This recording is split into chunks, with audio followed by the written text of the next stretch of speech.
Bonsoir. Merci d'être notre invité ce soir pour nous parler de votre premier ouvrage. Qu'est-ce qui vous a motivé tout d'abord à vous confier dans un livre ?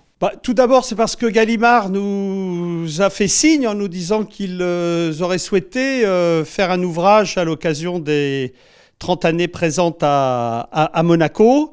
Et ils m'ont demandé si on serait d'accord. Et bien entendu, on a réfléchi et on s'est dit que c'était peut-être le moment de faire pas un bilan, mais une forme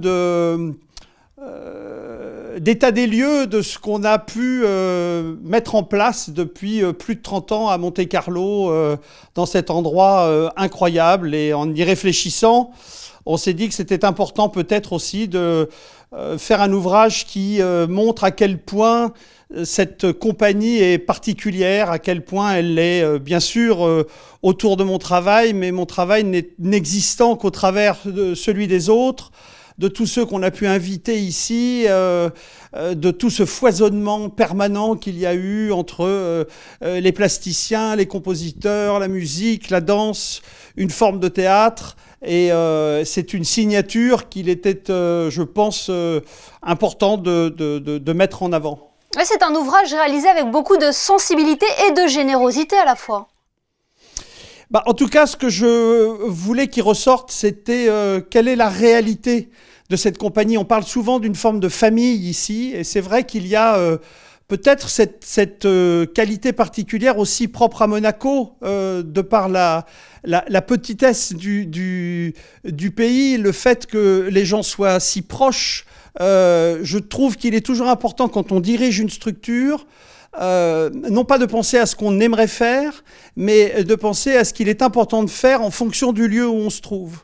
Et Monaco a cette force extraordinaire de réunir quand même énormément d'individus très différents, variés, venant d'un peu partout, ayant vu beaucoup de choses. Et je voulais que ce livre montre ça. J'aime beaucoup cette phrase de la princesse Caroline qui dit donner du plaisir sans chercher à plaire. Ça a été vraiment une mission et je pense que cet ouvrage permettra aux gens de réaliser tout ce qui s'est accompli depuis 30 ans et qui est assez phénoménal, je dois dire, au niveau du volume, de l'importance des gens, de la générosité avec lesquelles on a pu partager cette chance extraordinaire qu'on a d'être ici et d'avoir ces ballets de Monte-Carlo. D'où ce titre, La danse en festin ? Oui, parce que cette notion de festin, c'est pour moi essentiel, c'est cette notion de partage. Le festin, c'est ce moment où on partage avec des amis la nourriture. Alors nous, c'est la nourriture chorégraphique, c'est la nourriture spirituelle. Comment les gens se partagent cette chose si importante qu'est le spectacle. Le spectacle n'est rien sans un public. Il y a toujours cette relation d'échange et c'est quelque chose que je privilégie beaucoup. J'ai énormément de respect pour le public et l'art chorégraphique n'est pas un art solitaire. On n'est ni un peintre ni un écrivain. On n'existe que lorsqu'on rencontre le public. Donc c'est très important de montrer aussi que cet outil qu'est le ballet de Monte-Carlo avait cette capacité à prendre tout ça en compte. Et comme vous l'avez dit, au fil des pages, le lecteur est invité dans l'univers des ballets. Oui, parce qu'il y a beaucoup de témoignages. D'abord, c'est un ouvrage très particulier parce que souvent, ce genre d'ouvrage est soit écrit par un journaliste et là, non, ce ne sont que des artistes, ce ne sont que des écrivains, des chorégraphes qui sont passés ici, des compositeurs, des chefs d'orchestre, des danseurs, les gens qui se sont reconvertis au sein de la compagnie. Il y a vraiment toute cette notion si propre au ballet de Monte-Carlo, encore une fois, que j'aime mettre en avant. C'est vraiment je pense, un ouvrage ludique.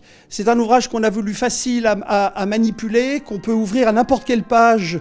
On n'est jamais dans une situation où on est en retard de quelque chose. On peut le lire un peu comme un magazine, même si on a à l'intérieur aussi beaucoup de choses vraiment passionnantes de la part des témoignages, de la part de plein d'artistes qui ont travaillé avec nous et qui nous livrent des choses très subtiles, des clés sur aussi qu'est-ce qu'est ce travail, qu'est-ce que c'est que d'être danseur, qu'est-ce que c'est que d'être chorégraphe, qu'est-ce que ça veut dire d'essayer de transmettre aux autres ces émotions qu'on essaye de faire passer si souvent. Il y a même votre ami proche, l'auteur Jean-Marie Laclaftine, qui vous décrit comme un petit poussé. Est-ce que cela vous correspond ?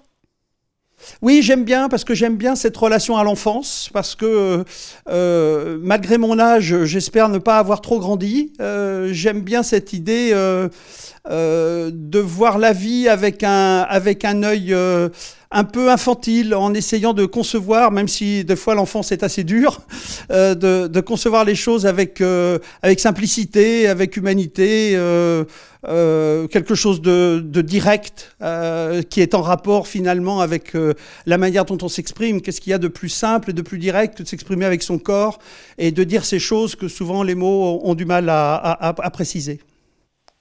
Eh bien, merci beaucoup Jean-Christophe Maillot d'avoir été notre invité ce soir pour évoquer votre livre La danse en festin aux éditions Gallimard qui vient tout juste de paraître. Merci beaucoup. Merci à vous.